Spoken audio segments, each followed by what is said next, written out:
Welcome to the Navigating Dental Insurance Podcast, where we don't take from insurance companies. Here are your hosts, Mr. Jordan Comstock and Mr. Ben Tuine. Welcome to another exciting episode of the Navigating Dental Insurance Podcast. My name is Ben Tuine. Got my co-host Jordan, who's teasing me on the camera here. What's up, Jordan? What's up, Ben? Calling from the RV today. Yes. So, quick disclaimer, as I was calling from my phone, waiting to get a haircut, you might hear Jordan in and out in terms of his audio, which is okay. You know, we'll make sure that we scrub out and edit out a lot of that. But, you know, it's always fun to do the podcast with you, Jordan, because when we do it solo with another guest without each other, it's just boring, right? Not that our guests are boring, but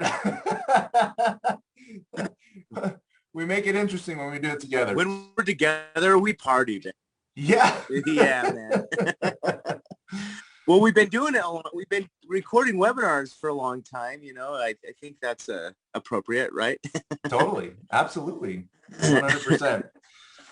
Well, today's going to be a quick episode. Jordan's getting ready to take his girls up to Spanish Fork Canyon out here in Utah. Spanish Fork Canyon, yep. Up in the RV. Going to go hang out, camp, and play in the river and just chill.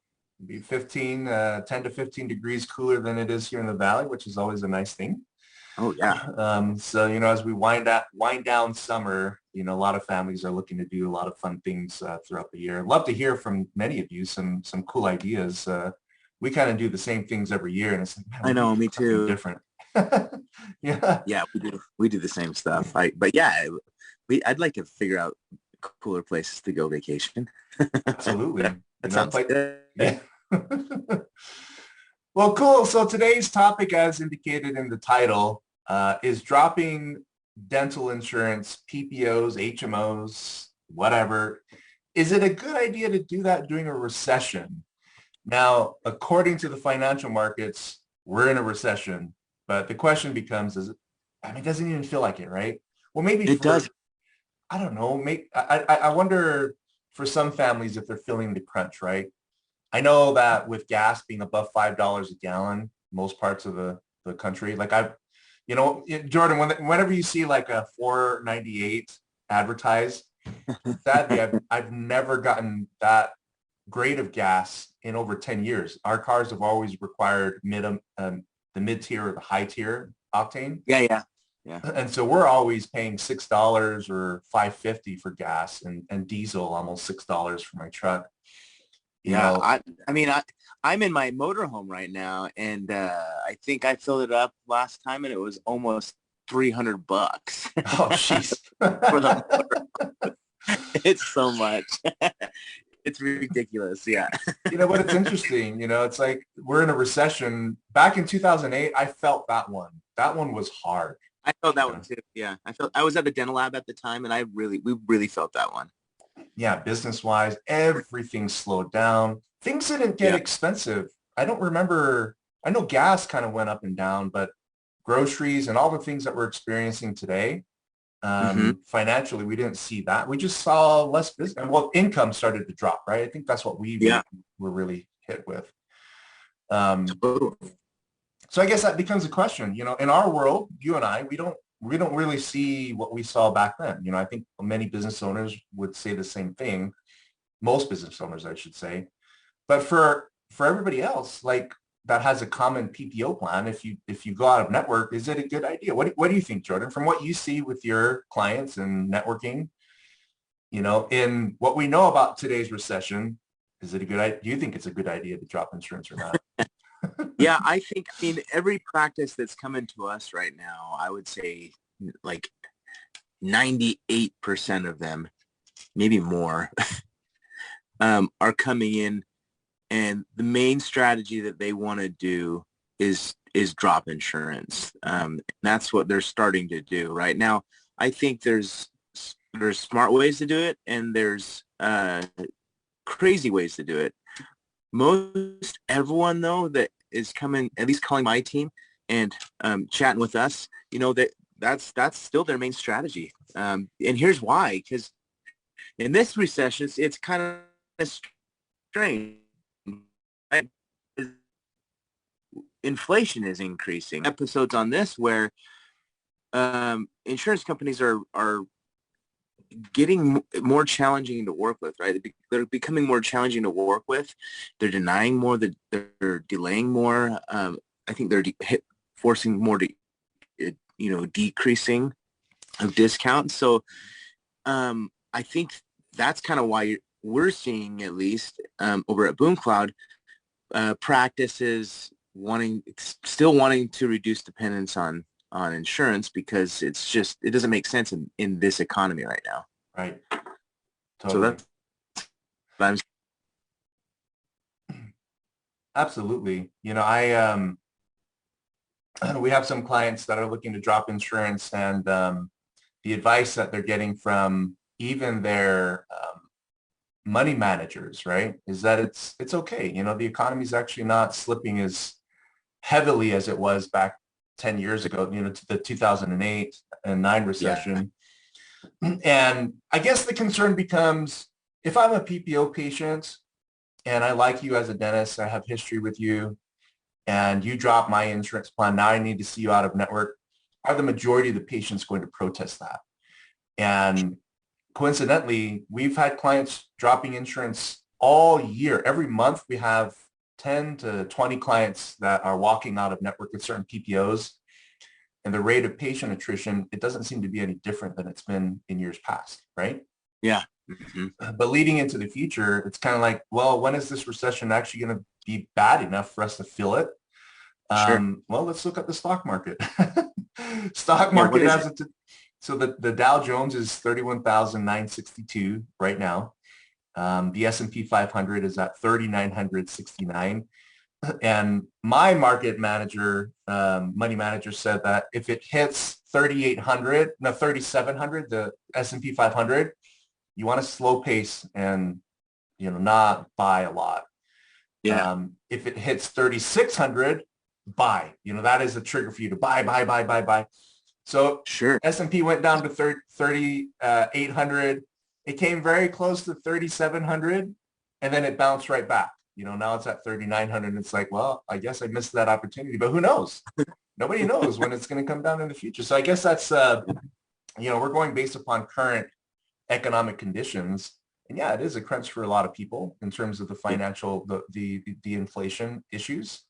But it looks like, the overall spending seems to be, it's down a little bit, but overall from a business perspective, people are still doing dentistry, right? Yeah. People are still doing dentistry. I mean, at least on our platform, we're seeing, like membership signups, at least on the up and up, right? I haven't seen that go on in a long time. That's always just been kind of going up and to the left, right? For membership signups. And an interesting thing, because memberships and subscription revenue, I think, is an amazing tool in a recession market for any type of business, but specifically in this case, dentistry. Because number one, I've seen what happens in recessions in dentistry with and without predictable recurring revenue from these membership plans. But what's really fascinating to me right now, I've been looking outside of dentistry lately, in other markets, and watching what other companies are doing in regards to subscription revenue and like membership plans. So BMW, I think, is about ready to launch, or has launched one of their subscription plans, and part of their features in their cars are they're going to charge a subscription for seat heaters. Are you serious? Yeah, oh yeah, I know it's a big deal. Wow. I know when I had my last BMW, the subscription was for Sirius XM, what do they call that? That audio, the listening thing.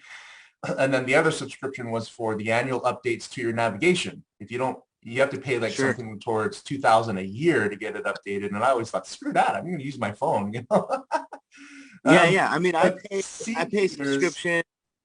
Yeah, the auto industry is getting into it.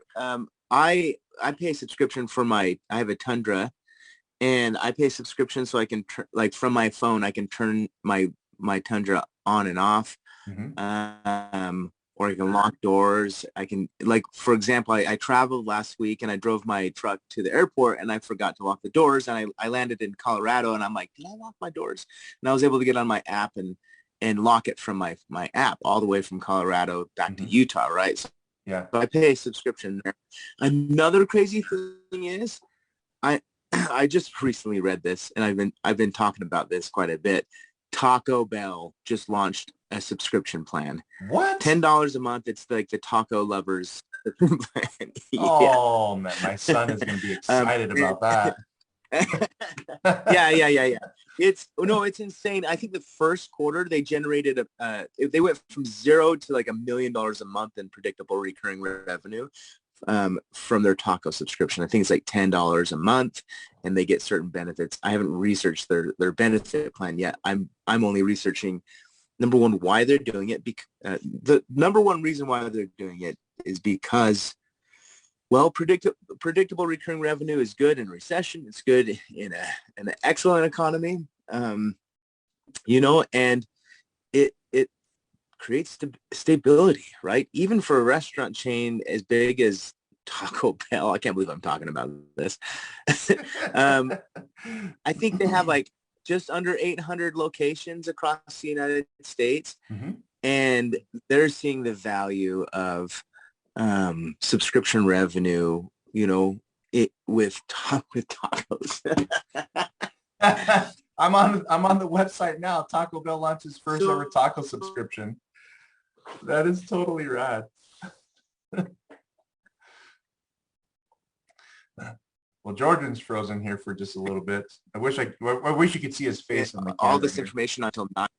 Oh, can you hear me? Oh, there you are. You're back. You're back. Keep on going. All Keep right. on going. I started posting earlier this week about the Taco Bell subscription on dental nachos because I thought it was appropriate. That's funny. What about these? So Jordan, what about these VIP programs, right? That give you this elevated status, kind of like, Yeah, I fly Delta. That's my preferred airline because we're a Delta hub here in Salt Lake City. sure. And I have the platinum medallion status, and I don't spend enough every year to get the diamond medallion, but my brother-in-law has diamond. And the cool thing is that when he has a layover, they will pick him up at the gate. So right when you step off the plane to the jet bridge, there'll be somebody there with a sign with his name, and they'll take him down the jet bridge onto the tarmac with a red carpet to a luxury vehicle, and they'll drive him to his next gate, or they'll drive him to the closest Delta lounge that is closest to his gate if he has time.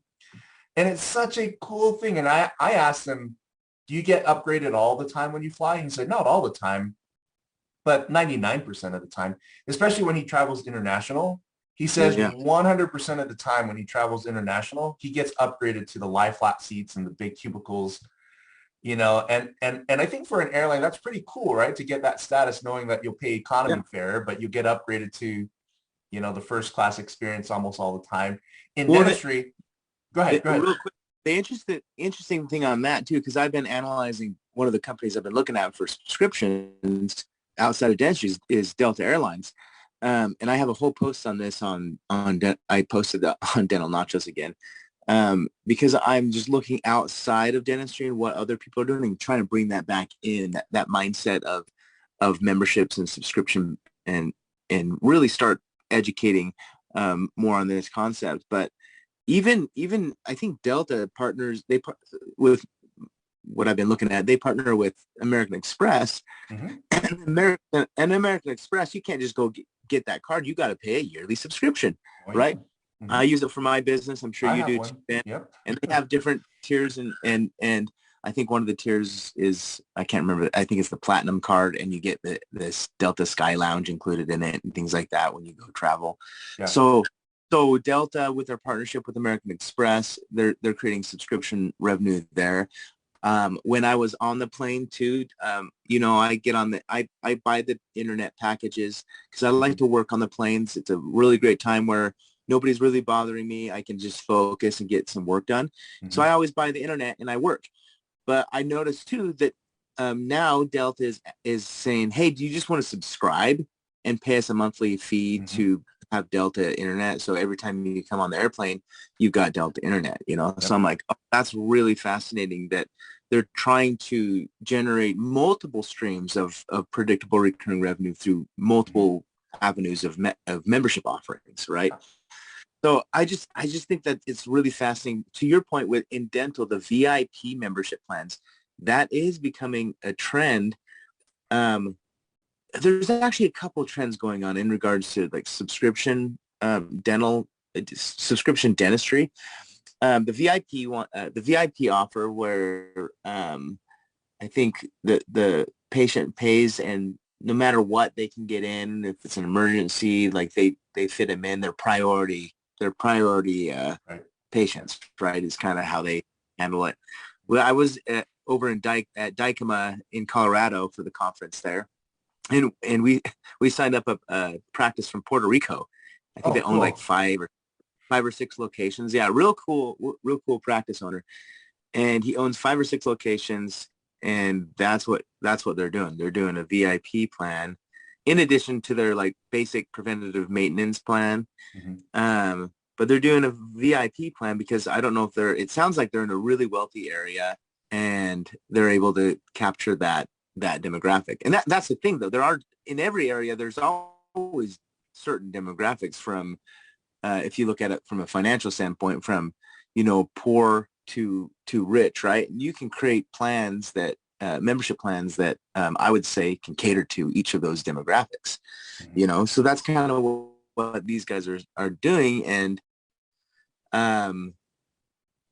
you know, again, the main thing is practices are wanting to cut out PPOs because of the it's like it's kind of a nightmare to work with a PPO. I don't know how practices do it, Ben. I get so frustrated. It's one of the pain points of our business is when insurance companies make mistakes. You know, the dentist wants somebody to blame, and you know, sometimes we're the easy target with that. And it's like, come on, man. Sure. It's like you can't blame your soldiers for what the enemy is doing, right? Yeah, totally. And all around, the insurance industry has set it up perfectly to shield themselves from blame, right? Shield themselves from accountability. On a legal, down to the legal, you know, down to legalities, right? It's kind of crazy what I mean, they have a crazy legal strategies, you know, but I mean, another thing that I'm seeing out here, Ben, at least from the membership side, on how practices are combating, you know, working with insurance. One practice I just spoke to the other day, they're like, well, like, we don't want to drop every one of our PPO plans. This doctor seemed a little more nervous. I'm sure you've dealt with that type of conversation more than I have. Yep. Where this practice owner is like, I don't know. If I drop them, I'm going to go out of business, and just a lot of fear, right? And we sat there thinking, you know, with him, and we came to the conclusion, it's like, okay, for your insured patients, then let's create a membership plan for them. And at the end of the conversation, we ended up creating an unlimited whitening subscription plan. Cool. And that you can offer to really anybody, right? Even the uninsured and the insured, right? Right. But come to find out, I start doing more research on this as you know, this is a couple months ago. And I found businesses that in dentistry, so dental, I don't know if you call them dental practices or just whitening practices, but in Utah, Ben, I think in Pleasant, is it Pleasant Grove? Yeah, Pleasant Grove, Utah. I stumbled upon a practice that was doing only whitening subscriptions. No restorative care. Really? Nothing. It was just it's a whitening subscriptions. They're called We Whiten. Yeah, they have 15 locations, a couple in Utah. They started in Utah, and they charge a $39 a month unlimited whitening subscription package. And then they get discounts on a couple other like kits that this practice is selling. But I think it's genius. I called them up. They have over 2,000 active membership patients on their whitening. this particular practice is $1 million practice just on whitening subscription. Oh, wow. You know, and the most, if you think about it, the most searched for term, on the internet for dentistry is whitening. Right. Right. And like 58% of Americans are unhappy with the color of their teeth, right? Like it's a huge problem, and these guys are like, let's just focus on it. But the cool thing is that if you're a general dentist, like you can do the same thing, probably a little bit cheaper too than this particular, whitening office. Yeah. But you can do the same thing, offer it to all your insured patients. If for some reason, maybe you are feeling the recession a lot harder than people in, practice owners in Utah, you can still, and you don't want to drop PPOs, you can still offer an unlimited whitening subscription to your insured patients and turn them into a predictable recurring revenue stream for your practice without dropping. That's a pretty ingenious idea. PPOs, right? Yeah. So that's something that, only things you got. Preventative care subscriptions, you have perio maintenance subscriptions. Dr. Mark Costes, he does a discount only membership plan, which is really fascinating to me because it's 100% passive income for him.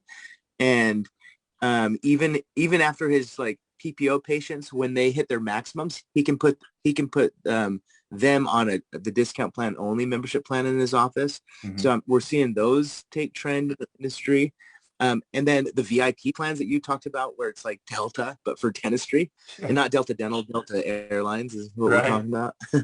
And then I've seen denture plans, denture maintenance plans. There's a lot of things that you can do within your practice to create subscription revenue, whether you're dropping insurance or not, right? That's the beautiful thing about it is over time, I think we're seeing this evolve in dentistry. There's even like small business plans for example, my business, Boom Cloud.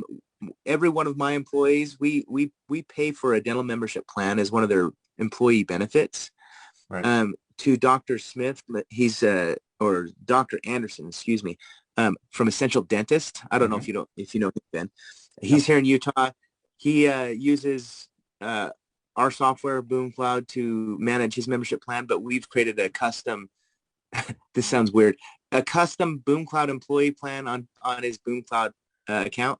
Well, that's nice. So if that makes sense. So that's another thing too. Like you can target small businesses and create like custom membership plans for the owners and their employees to join. There's so many things you can do to combat insurance and to combat the recession, or just optimize your revenue by increasing subscription revenue. I can talk about this all day, Ben. There's so much you can do. Sometimes though, in the practice owners and just people in general, they let their mindsets get in the way sometimes, when it comes to dropping PPOs in a recession. Or scaling a membership plan to prepare for that. A lot of the times, I was talking to a dentist in Hawaii, really, really cool dude. And he could not, his mind, he could not imagine life without working with with PPOs, right? And I'm like, man, that's crazy, because obviously I talked to a lot of people in the industry that are like, we want to get rid of them. They're horrible. It's bad business model. And there's some practices out there still today that, in their heads, they're telling themselves that it can't be done, right? I even had a practice say that, like, you can't build a $1 million subscription plan from dentistry. And I'm like, dude, I'm seeing it all the time. PPO is a subscription plan. PPO is absolutely. And I looked at the doctor. I'm like, do you know who you're talking to? I see a lot of practices across the industry, and I see their numbers and the revenue amounts. There are $1 million membership plans out there. that are growing, their subscription revenue, through membership plans. Does it take time and effort? Absolutely. Does it take a different mindset? Oh yeah, it totally does. Right. And the first part of that is believing that it can be done. And if you think about it, it's just math and numbers. I think that this practice that has $1 million in recurring revenue on our platform, I think they have like 2,500 active membership patients. It's not a lot, right? It's not a ton. It's totally doable for most practices out there. But I know some, if you're listening, you may be a startup. You're like, oh man, how do I even get to 1,000 or 500? If you're a startup, you'll get there within time, But I don't know. That's kind of what's on my mind about, how, combating, working with insurance through membership plans. And in recessions, I think subscription revenue is the best tool to get any business through it. So that's kind of what I find. I like that. I think that's good advice. In my mind, I'm thinking, what are the reasons why somebody wouldn't want to do that? And I think we're in our own minds, we're the ones that kind of feed us doubt on, well, I don't think that's a good idea, primarily because you look at it, you look everywhere. It's like, when you go on Roku, you have all these subscription TVs like Netflix, Disney, Amazon, and all that. But the crazy thing is, Jordan, that I'm learning is that we become our own worst enemy when it comes to trying something new.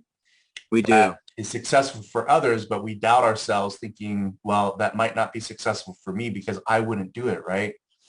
And so many times we're surprised when we give it a try, when we commit to it, and at least give it 6 months, see how it works, right? And I'm often surprised too when I get business advice and I'm like, I don't know if that'll fit for me, but I look around, it's like everybody else is doing it, and all the successful business owners are doing it. And then I give it a try, and I'm like, I'm so happy that I took the dive. I'm so happy that I took the risk. So if you're thinking that, and I know that a lot of dentists think that way in terms of looking at subscription models, right? It's that nobody's going to do it. Nobody's going to do it if that's what you believe. And totally. Well, even like nobody's going to, like when I drop in an insurance plan, nobody's going to convert over to my membership plan. I've heard that one too. It's like, what, like, why are you like, you have, hundreds or thousands of patients, and you're making the decision for them before you even know what the market will do, especially your specific, practice, customer base. So it's like, whether it's dropping PPOs or even negotiating with PPOs, like it's a matter of just trying. Most likely though, it's going to work out. I've never seen. And exactly. Try and test and give it enough patience. Be patient with it enough to let it be successful. Yeah. And, I see a lot of times where people try for one day, or, like the gym memberships, right? We go at the beginning of the year and then we fall off, right? That's a great example of it. And there's so many things that keep us from doing the things that we need to do. But it seems like human beings are their own worst enemy when it comes to success, right? Or tapping into an area that could be very successful because we doubt ourselves, right? Totally. And that was the last episode. I don't think you were on that one, Jordan, but it was with Dr. Jessica Metcalf, and she talked about the imposter syndrome. Totally. That is a real thing. That is a totally real thing. Yeah. Yep. We doubt ourselves, and we kind of think, well, somebody's going to call me out as a fraud because I think I'm a fraud, but I think that's natural human nature, right? We think we suck a lot of times, but at the end of the day, feeding yourself with positive reinforcement and go read the book. There's a great book called Think and Grow Rich, one of my favorite books. Oh, I love that one. It's one of my favorites. In fact, Ben, remember years ago when I was starting Boom Cloud and you and I were just becoming friends, and you invited me to speak down in Rancho Cucamonga at some type of study club. I don't know if you and like I was maybe 3 months away of launching Boom Cloud, our platform. So I was a little early, but I drove down, met Ben down there, and talk about imposter syndrome. I don't have a fully finished product. I really don't know what my voice in dentistry, was back then. I was extremely nervous. First time speaking. I remember calling you before and being like, dude, like, help me out. Are these slides good enough? And just being really nervous and in my head a lot. But on the way down, I drove straight down from Utah to Rancho Cucamonga, California. And the book I chose to read was Think and Grow Rich. And by the time I got to you down there in Rancho, after reading the entire book, right, or listening to an Audible, I was pumped, and I got rid of all those negative thoughts I was telling myself. So to your point of, imposter syndrome is totally, it's a real issue for everybody, and it in every stages of life, right, and even success. But that book is what got me through those early days where in my head I had no confidence. I had no idea what I was. I had an idea of what I wanted to do in dentistry back then, but I didn't know if it was going to work. I really didn't know Boom Cloud was going to work. I remember thinking to myself, I'm like, is this going to fail? This is probably going to fail. Yeah, it's not going to work. Nobody's doing it right now, right? And sure enough, I just pushed through those thoughts and it worked. Right now we're helping thousands of practices across the United States and patients, helping a lot more patients than practices, which is crazy. Because when I started, Boom Cloud, I'm like, I wanted to help practices more than anything, because I knew that they had their problems in the industry. Right. But the crazy thing is, Ben, that more patients are benefiting from, the subscription idea of Boom Cloud than practices are. Yeah. Which I never thought of that, back then. But today, when you look at the numbers and everything, it's like, oh, practices, yes, they're a lot of practices are really successful, on with membership plans and on our platform. But there's so many patients that are benefiting from it, and I think that's a good thing. So anyways, that's my imposter syndrome thought. Well, it's amazing to see your career, Jordan, flourish into a beautiful empire. And, we have very similar story. Well, dude, real quick though, I tell everybody I can trace back to one person that helped me get everything off the ground, and aside from my co-founders and everything, but that was you, Ben. I was telling the story today. Ben, you connected me to like Gary Takis and Mark Costes, and in the time of when I'm trying to figure out how to grow a business and do all that stuff. And I remember talking to you so many times in those early days about how are you marketing? How are you getting leads and all this stuff? And you introduced me to Gary Takis and Mark Costes, and I got on their podcast, and literally, that was the catalyst that like took us to market. But it was back to just, I think, my mindset of like networking and meeting people and getting to know people, because you can never build a business on your own. Whether it's a dental practice or a consulting firm or a software company or a dental lab. You got to know, you got to meet people, network with people, and collaborate with people, and obviously now our relationship is running the podcast and collaborating in the industry now. But I remember those days when it just, I can trace back, because I think there was a comment, on Facebook I was reading the other day, and it was Gary Bird. I don't know if you know Gary, but I'm actually going to bring him on the podcast. So if you don't know him, you'll meet him, Ben. Cool. But he posted, he's like, which is more powerful in business, networking or like skill set?